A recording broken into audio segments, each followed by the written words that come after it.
하나님께 참 감사합니다.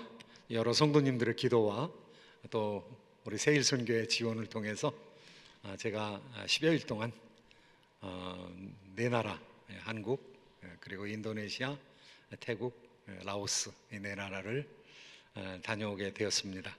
성도님들의 기도 때문에 제가 잘 사역을 감당하고 돌아오게 된 것 같아서 참 하나님께 영광 돌리면서 성도 여러분께 감사를 드립니다. 떠나기 전에 저와 저희 아내가 목표를 세웠습니다. 선교지에 좀 고생이 심하니까 한 10파운드 빼오자, 이렇게 체중을 좀 빼려고 노력을 했는데 오늘 아침에 재보니까 놀랍게도 똑같더라고요. 잘 안 되는구나. 저희 아내는 저를 따라다니다가 너무 힘들고 피곤해서 그런지 좀 설사도 하고 그랬는데 지금 여기 오니까 잘 회복이 되었습니다. 아내는 아마 10파운드 정도 빠지지 않았을까 부럽게 생각을 하고 있습니다. 미국에 사는 것이 얼마나 여러분 행복인지, 특별히 캘리포니아에 사는 것이 얼마나 커다란 축복인지 여러분 날마다 찬송하셔야 됩니다. 여기 캘리포니아, 특별히 LA에 살면서 여러분 하나님께 감사하지 않으면 정말 하나님의 은혜를 모르는 거나 똑같습니다. 한국은 많이 춥고요.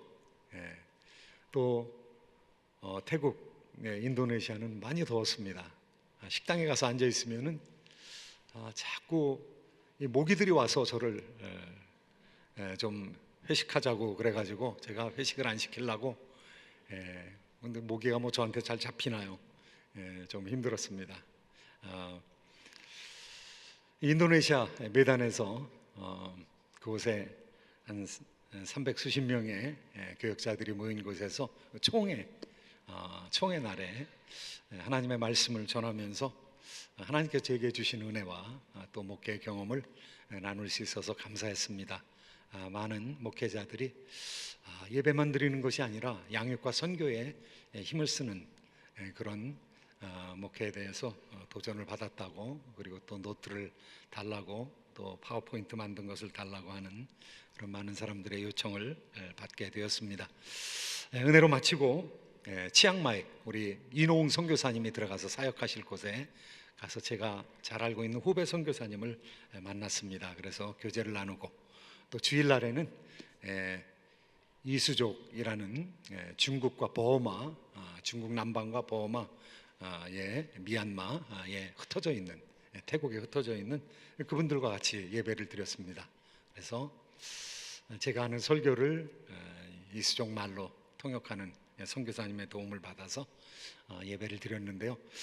한 150명, 200명 정도밖에 안 되는 분들인데 그분들이 찬송을 하는데요. 악보도 없는 찬송가를 가지고 할렐루야 찬송을 하더라고요. 온 교인이. 그래서 저는 할렐루야 찬송은 우리 찬양대만 하는 줄 알았는데 그분들은 사부로 찬송을 하는 것을 보고 굉장히 놀랐습니다. 음악에 특이한 능력이 있는 민족이구나라는 생각을 해봤고요. 그들과 함께 예배를 드리고 교제를 나누고, 그 다음에 이제 라오스로 넘어가게 되었습니다. 라오스에서 우리 신민선 전도사님의 아들 신현철 선교사님이 사역하는 곳에 가서 그분의 안내를 받아서 이곳저곳 돌아다닐 수 있었습니다. 라오스에 영향을 가장 많이 미치는 세 나라가 있다면, 제가 그렇게 정해서 얘기한다면 제 생각입니다. 그 첫 번째, 경제적으로 가장 큰 영향을 미치는 나라는 중국입니다. 그래서 이 중국을 견제하기 위해서 오바마 대통령이 들어가서 라오스 정부를 향해서 8천만 불, 9천만 불 정도의 투자를 해서 폭격해서 떨어진 불발탄 그걸 제거하는데 3년 동안 제거하는데 도움을 주겠다, 이렇게 약속을 했습니다. 정치적으로 가장 많은 영향력을 미치는 나라는 같은 공산당 국가로서 형제국이라고 할 수 있는 베트남이 영향력을 많이 미칩니다. 경제적인 투자와 원조를 하는 나라 중에서 미국이 10여 위에 속해 있다면 한국은 4위에 속해 있습니다. 그러니까 라오스를 위해서 미국보다도 더 많이 투자하는 나라입니다. 그런데 한국 사람들의 투자는 경제적인 투자에 미치지 않습니다. 영적으로 투자하고 있는 것이죠.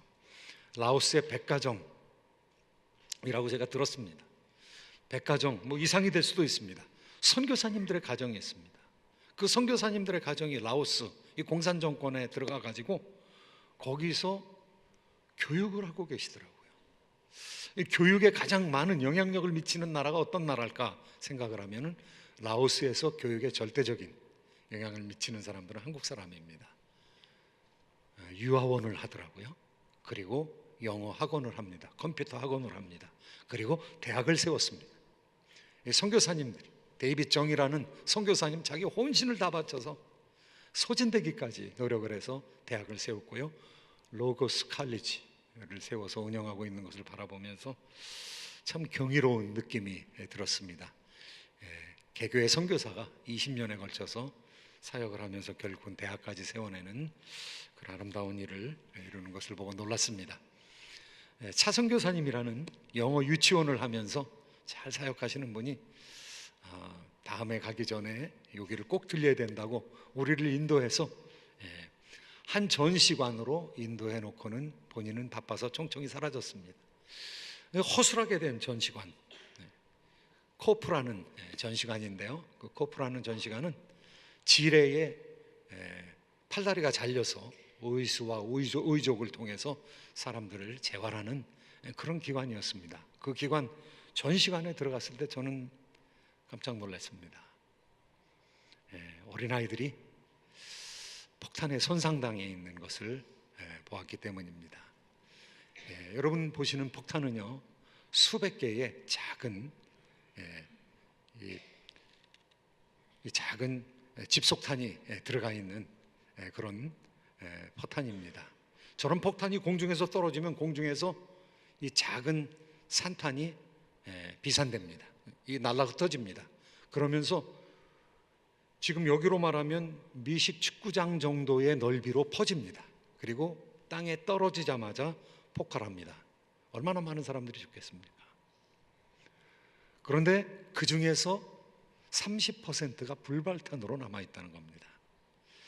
그 당시에는 월남 전쟁 때 이 월남의 이 국가가 기드랗게 생겼기 때문에 북쪽 월맹군이 남쪽까지 안전하게 이동하는 것이 쉽지 않았습니다. 그러니까 옆에 있는 형제 국가 라오스 산악지점을 통해서 이동을 했습니다. 그걸 알고 전쟁에 직접 참여하지는 않았지만 전쟁에 도움을 주는 라오스에 미국이 폭격을 했습니다. 200만 톤의 폭탄을 퍼부었습니다. 그 중에서 30%가 불발탄으로 남아있고요. 그것을 작은 아이들이 건드리는 거죠. 저는 어려서 포탄을 보았습니다. 썩어 있는 포탄을 보았고요. 수류탄도 보았고요. 또 탄환과 탄피도 많이 보았습니다. 유교가 끝나고 나서 집안과 환경에 널려 있는 것들이 그런 거였습니다. 그런 것을 엿을 바꿔서 먹을 수 있기 때문에 고물을 또 주스러 다니기도 했습니다. 내과에 나가서 서성인이라는 그 친구가 깨어져 버린 포탄 그곳에서 화약을 꺼내서 마른 햇빛 위에다가 자갈 위에다 놓았는데요. 조금 있으니까 거기서 저절로 불이 붙더라고요. 그런데 서성인이라는 친구는 그 시냇물 속에 들어있는 이 폭탄 속에 폭약을 한 움큼 옮겨서 자기 주머니에 놓고 자기 집에 갔습니다. 집에 갔는데 집에 뜨뜻한 아랫목에서 그 포탄의 화약에 불이 붙어 버렸습니다. 그래서 다리를 절고 다니는 것을 한동안 볼 수 있었습니다. 포탄을 두드리다가 두 사람이 죽어 넘어져 있는 광경. 옛날에 뭐 구경거리가 별로 없으니까 무슨 사건 났다고 하면 줄줄이 쫓아다니면서 그런 걸 다 봤는데요. 제 초등학교 시절에 말로 형언할 수 없는 포탄에 의해서 죽어 넘어진 두 사람의 어른들의 시체를 보았습니다. 그런데 그런 일이 라오스에서 계속 일어나고 있는 것이죠. 라오스에서 전쟁이 끝난 다음에 현재까지 2만 명의 사상자가 포탄에 의해서 발생됐습니다. 그리고 매년 300명의 사상자가 발생하고 있는데 그 대부분은 어린아이들입니다. 이 전쟁이라는 것은요, 전투원으로 참여하는 군인들뿐만이 아니라 많은 어린이들, 또 부인들, 또 소녀들, 그리고 늙으신 분들에게까지 많은 해악과 충격을 주는 것이 전쟁입니다. 그런데 오늘의 이 계시의 말씀은 전쟁에 대한 계시입니다. 오늘 예수님께서 인을 떼시는 모습으로 나와 있습니다. 4장 5장에서는요 이 천국의, 이 우주의 중심 도시라고 할 수 있는 그 천국에서 벌어지는, 3000층에서 벌어지는, 그리고 이 천국의 지휘본부에서 벌어지는 일들을 그리고 있는데요, 하나의 책을 보았습니다. 그것은 세계의 역사가 기록된 책입니다. 그런데 그 역사가 기록된 책을 펼쳐야 그것이 명령사가 되어서 그 명령이 집행될 수가 있는데, 하나님의 통치가 집행될 수가 있는데, 그것을 뗄 사람이 없어서 요한이 울었습니다. 그런데 천사가 얘기하기를 울지 말라고, 다윗의 후손인 그리스도께서 십자가에 못 박혀 돌아가심으로 말미암아 그 역사를 운행할 수 있는, 하나님의 통치를 구현할 수 있는 그런 능력을 얻게 되었노라고. 그리고 나서 오늘 6장에서는 이제 예수 그리스도의 통치가 이루어지는 것이죠. 그런데 책이 펼쳐지는 것입니다. 책이 펼쳐진다는 것은 이 세상의 역사가 하나님의 의도대로 된다는 것이죠. 사람의 의도대로 되는 것이 아니라 하나님의 의도가 펼쳐진다는 것이죠. 그런데 그것이 심판이라는 것이죠. 그런데 그 심판 가운데서 하나님께서는 심판을 완전히 컨트롤하신다는 것이죠. 예수님께서 그 두루마리의 인을 하나 뗄 때마다 이 세상에 재난이 일어납니다. 재난은 성도를 멸망시키려고 하는 것이 아니라 그 심판을 통해서 하나님의 의를 세우려는 것이죠. 이 역사를 운행하시는 것이죠. 악을 괴멸시키려는 하나님의 의도가 있는 것이죠. 그 악이 괴멸될 때 이 세상이 아무리 혼돈 가운데 있을지라도 7장으로 넘어가면은요 14만 4천 명의 사람들이 구원을 받게 된다. 그러니까 구원받기 위해서 이 세상에는 심판이 임하는 것이라고 말씀하고 있습니다. 그러니까 성도 여러분, 이 심판의 메시지를 들을 때에 우리가 어떤 마음을 가지고 들어야 되는가, 두려움을 갖지 마시기 바랍니다. 이 말씀은 두려움을 위해서 주어진 것이 아니라 여러분에게 대한 격려를 위해서 주어진 말씀입니다. 이 세상의 권세들이 망하게 된다는 것이죠. 왜냐하면 하나님의 권세가 쓰기 위해서, 천국의 시민들이 확보되기 위해서 악을 그대로 놓아두지 않는다는 것입니다. 예수님께서 침묵하시는 것 같지만 통치하신다는 것이죠. 하나하나 인이 떨어질 때마다 역사는 예수 그리스도의 손 안에 있는 것입니다. 7개의 인 중에서 6개의 인에 대한 소개가 오늘 나오고 있는데요, 앞에 4개의 인은 한 가지 사건을 얘기하는데 전쟁을 얘기하고 있습니다. 그리고 5번째 인은 성도들의 생사화복이 예수 그리스도의 손 안에 있다는 이야기를 하고 있습니다. 그리고 마지막으로 6번째 인이 떨어졌을 때는 천재지변에 대해서 말하고 있는 것이죠. 가장 커다란 인재로서의, 사람이 만든 재앙으로서의 전쟁, 그 다음에 천재지변이 6번째 마지막에 일어나고 있고, 그 중간에 성도들의 기도, 순교자들의 기도, 이렇게 3가지가 들어가 있습니다. 첫 번째, 오늘 본문의 말씀은 하나님께서 전쟁을 그의 손 안에 두셨다. 구체적으로 예수님께서 그의 전쟁을 지배하신다, 지도하신다 라는 말씀입니다. 9장 1절 2절 말씀 한번 같이 읽어보시도록 하겠습니다. 6장 1절 2절 말씀 같이 읽어보시도록 하겠습니다. 시작. 내가 보매 어린 양이 7인 중에 하나를 떼시는데 그때에 내가 들으니 네 생물 중에 하나가 우레소리같이 말하되 오라 하기로, 이에 내가 보니 흰 말이 있는데 그 탄 자가 활을 가졌고 면류관을 받고 나아가서 이기고 또 이기려고 하더라. 4종류의 말과 그 탄자들이 나오게 됩니다. 그런데 첫째 말은 무엇입니까? 첫째 말은 백마라고 합니다. 백마의 면류관을, 왕관을, 스테파노스 왕관을 쓴 사람이 등장했으니까 이거 예수님 아니냐 이렇게 생각할 수 있는데, 그렇게 해석하는 사람도 있지만 그렇게 해석하면 제가 보기에는 안 됩니다. 예수님이 인을 떼시는데 예수님이 옆에 계신데 옆에서 나오는 말 탄 사람이 또 예수님이다, 그건 아니고요. 첫 번째, 흰 말을 타고 나오는 존재는 전쟁에서 강력한 능력을 가지고 있는 왕입니다. 장군을 얘기하고 있습니다. 그런데 이스라엘 사람들은 활을 가지고 있는 백마 탄 사람, 하면은 그 당시에 로마 사람들이 다 알고 있었던 거죠. 로마에게 충격이 됐던 사람들이 있었던 것이죠. 로마로 하여금 패배를 경험하게 했던 사람들이 있었는데 바로 파르티안 사람들입니다.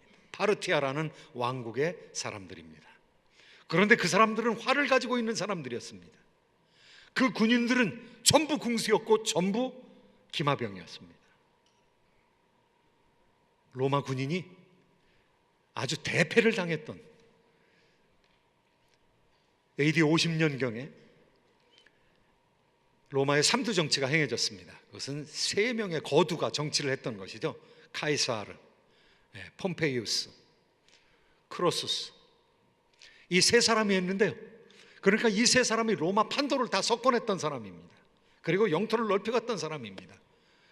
그 중에서 한 사람이 크로수스가 전쟁에 나갔습니다. 지금의 터키 지역으로 전쟁에 나갔습니다. 그래서 4만 3천 명의 로마의 정예군단을 가지고 10,000명의 파르티안 사람들과 맞붙어 싸웠습니다. 전쟁이 어떻게 됐겠습니까? 삼두의 한 사람이었던 장군 크로수스가 죽었습니다. 그리고 4만 3천 명 중에서 2만 명이 로마 병사가 죽었습니다. 파르티안 사람들 얼마나 죽었는지 계수가 되지 않고 있으면 거의 안 죽었습니다. 이게 무슨 사건입니까? 전부 10,000명의 사람들이 전부 궁수였습니다. 그리고 가벼운 말을 타고 와서 백병전을 준비하고 있는 사람들, 그 보병을 향해서 화살을 날렸습니다. 그러니까 싸우지도 못하고 죽은 거죠. 로마 사람들 4만 명 중에서 2만 명이 싸우지도 못하고 죽은 거죠. 크로수스라는 장군도 죽게 되었던 거죠. 로마가 대패했습니다. 그리고 퇴각해야 됐습니다. 그것이 터키 중부, 지금의 하란 지방, 아브라함이 거쳐서 지나갔던 그 지방에서 발생되었던 전쟁입니다. AD 53년에 벌어졌던 전쟁입니다. 그러니까 백마를 탄 활 쏘는 자를 보면 그 당시 사람들은 이것이 무엇을 의미하는지 압니다. 전쟁의 실패입니다. 제국이 전쟁에 의해서 무너지는 것입니다. 이게 전쟁입니다. 그리고 뒤에 세 개에 나오는 모든 말이 다 전쟁을 얘기하고 있습니다. 이 붉은 말, 큰 칼을 가지고 있는 기마수가 타고 있는 것이죠. 이거 전쟁입니다. 사람을 죽이는 권세를 받은 그런 존재라는 것이죠. 검은 말, 기근입니다. 한 사람이 한 데나리온 가지고 적어도 일주일 먹을 양식을, 7, 8일 먹을 수 있는 양식을 살 수가 있었거든요. 그런데 전쟁에 하루 먹을 양식을 간신히 살 수 있다는 것입니다. 밀은 그것도 안 된다는 것입니다. 그러니까 기근이 온다는 것이죠. 그리고 또 오는 것이 무엇입니까? 청황색 말이 나왔습니다. 청황색 말은 이것은 전염병을 얘기합니다. 이 죽음의 신이 온 것입니다. 청황색은 전염병에 의해서 죽어가는 사람들의 시체의 색깔입니다. 이 무서운 일이 전쟁과 함께 오는데 이것은 전쟁의 세트입니다. 3종 종합 세트. 전쟁에 사람이 죽고, 그리고 기근에 허덕이게 되고, 그리고 전염병에 의해서 사람이 죽게 된다. 이 전쟁의 3종 세트입니다. 이런 전쟁이 오게 된다는 것이죠. 그런데 그 전쟁이 누구의 손 안에 있습니까? 예수님께서 인을 뗄 때마다 그런 전쟁이 생깁니다. 그리고 예수님이 인을 떼면서 보좌 앞에 있는 네 짐승, 그 짐승이 한 짐승씩 말하는 것입니다. 오라. 이 세상이 누가 다스리는가를 얘기하고 있는 것이죠. 천상의 본부에서 지금 지상의 전쟁이 이르는 것을 허락하고 있습니다. 예수님께서 인을 떼십니다. 그리고 천군 천사 중에서 가장 고위 천사들이, 이 네 종류의 천사들이 네 종류의 말을 불러내고 있는 것입니다. 그러니까 전쟁이 예수 그리스도의 손 안에 있는 것이죠. 전쟁이 천군 천사의 손 안에 있는 것이죠. 예수님께서 지금도 통치하신다는 사실을 우리에게 나타내고 있는 것입니다. 이것은 언제 벌어지는 일입니까? 이 계시를 받던 데가 AD 90년대입니다. 그러니까 90년대 이후로부터 지금에 걸쳐서 인류 역사 속에서 일어나는 전쟁을 얘기하고 있습니다. 종말에 이를수록 전쟁이 좀 더 극심해진다는 것이죠. 자연재해가 좀 더 극심해진다는 것이죠. 성도들이 받는 환난들이 더 극심해진다는 것이죠. 자유인들이 나오는데요, 이 5명의 다섯 부류의 사람들은 이 세상의 최고 지도자들이라는 것이죠. 그런데 이 세상의 최고 지도자들은 자기 자신을 보호하기 위해서 보호를 철저히 해놨던 사람들입니다. 어디에 보호의 둥지를 틀었습니까? 굴 속입니다. 바위 속 요새입니다.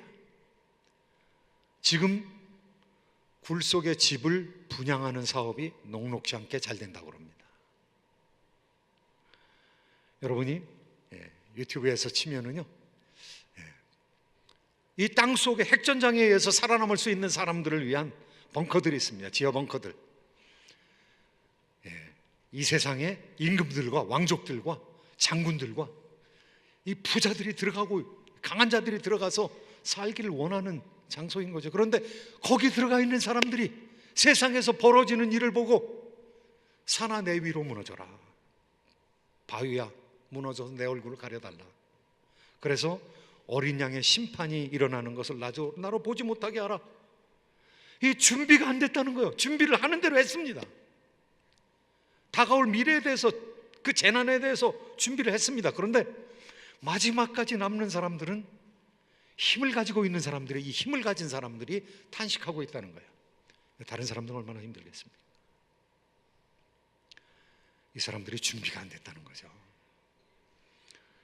여러분은 준비가 되어 있습니까? 성도 여러분들은 준비가 되어 있습니까? 여러 가지로 준비할 수 있죠. 그런데 가장 중요한 준비는 어디로 이사 가는 것이 이게 문제 해결의 방법이 아닙니다. 하나님의 진노의 재앙을 늦출 수 있는 방법이 있습니다. 그런데 그런 시대가 있습니다. 그래서 성경에는 시대를 둘로 나눕니다. 하나는 예언의 시대고 하나는 묵시의 시대입니다. 묵시의 시대는 그냥 하나님께 모든 것을 맡길 수밖에 없는 그런 시대입니다. 그런데 그 묵시의 시대가 오기 전까지 인간한테는 아무 가능성이 없을 때 개혁의 시대, 예언의 시대가 있거든요. 그 예언의 시대는 내가 개혁할 수 있는 시대입니다. 하나님 말씀을 듣고 개혁해 나가는 것입니다. 올해는 종교개혁 500주년이 되었습니다. 그런데 종교개혁 500주년이 흐르고 난 다음에 개신교가 어떻게 되었습니까?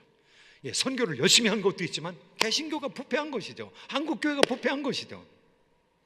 개혁을 해야 될 때가 다시 이르렀던 것이죠. 500년 만에 개혁을 해야 되는 것이, 하나님의 은혜와 부흥의 역사가 나타나야 되는 것이죠. 이것을 위해서 우리가 기도해야 되는 것이죠. 그래서 진노의 때, 묵시의 때가 오는 것을 늦출 수가 있는 방법이 하나가 있고요, 두 번째는 내가 어디에 속해 있는가를 다시 한번 확인하는 것입니다. 내가 어디에 속해 있는가? 오늘 제단 밑에서 부르짖는 사람은 예수 그리스도를 대주제시여, 대주제라고 부르고 있습니다. 주권이 주님께 있다는 것이죠. 예수 그리스도가 주권자라는 것이죠. 저는 국민 주권을 반대하지 않습니다. 저는 왕의 주권은 거부합니다. 그런데 국민 주권이라고 해서 그 국민 주권이 하나님까지 극복할 수는 없는 것이죠. 하나님을 버리면서 국민 주권을 주장하는 것이, 이 popular sovereignty, 이 다수의 주권을 가지고 역사를 운행해 나간다는 것은 그거 가지고 구원 못 받습니다. 그거 가지고 천국 못 갑니다. 내가 보수파가 되었는가, 내가 진보파가 되었는가, 그거 가지고 해결 안 됩니다. 하나님의 자녀가 되는 것을 통해서 우리가 미래를 대비할 수 있는 것이죠. 예수 그리스도를 나의 유일한 주제라고 부르심으로 말미암아 우리의 미래가 준비되는 것이죠. 그리고 어떤 정당에 속하는 것이 중요한 것이 아닙니다. 사실은 공화당에서는요, 낙태하지 말아야 된다고 얘기하는데요, 그럼 낙태하지 아니한 어머니가 그 아이를 가지고 고생하고 고민하고 살아가는 것에 대해서는 아무 얘기도 안 하고 있어요. 낙태를 하지 않고 아이를 받았으면 그 아이가 살 수 있도록 해줘야 되잖아요. 민주당에서는 낙태하지 않고 살아가는 어머니의 모습이 너무 힘들고 보기 어려우니까 그냥 낙태는 여자의 권리다, 이렇게 얘기하고 있어요. 그래서 여성들이 자유로운 삶을 살아가야 된다, 매이지 않은 삶을 살아가야 된다. 근데 사실은 두 개를 다 합쳐 놓아야 되는 것이죠. 정말 예수 믿는 사람은 낙태 안 하는 것도 중요하지만 그 낙태 안 한 아이를 어떻게 기를 것인가, 어머니가 어떻게 그 아이를 길로 갈 것인가? 총체적인 것에 대해서 얘기를 해야죠. 공화당에 속하느냐, 내 정치적인 아이덴티티가 뭐냐, 민주당에 속하느냐, 이거 가지고 구원받을 수 없습니다. 여러분, 당으로 얘기한다면 당으로 얘기할 수 없지만은 예수 사랑당, 예수 십자가당, 여러분의 영적인 아이덴티티를 그것으로 확증함으로 말미암아 여러분이 구원받게 되는 것입니다. 준비되셨습니까? 십자가에 나 자신을 죽이고 그리고 온전히 예수 그리스도를 쫓아, 사랑하시는 예수님을 쫓아 함께 사랑하며 어디든지 가려는 하나님의 백성들을 통해서 이 나라가 변화되는 줄로 믿습니다. 이런 역사가 여러분 가운데 충만하기를 예수님의 이름으로 축원드립니다.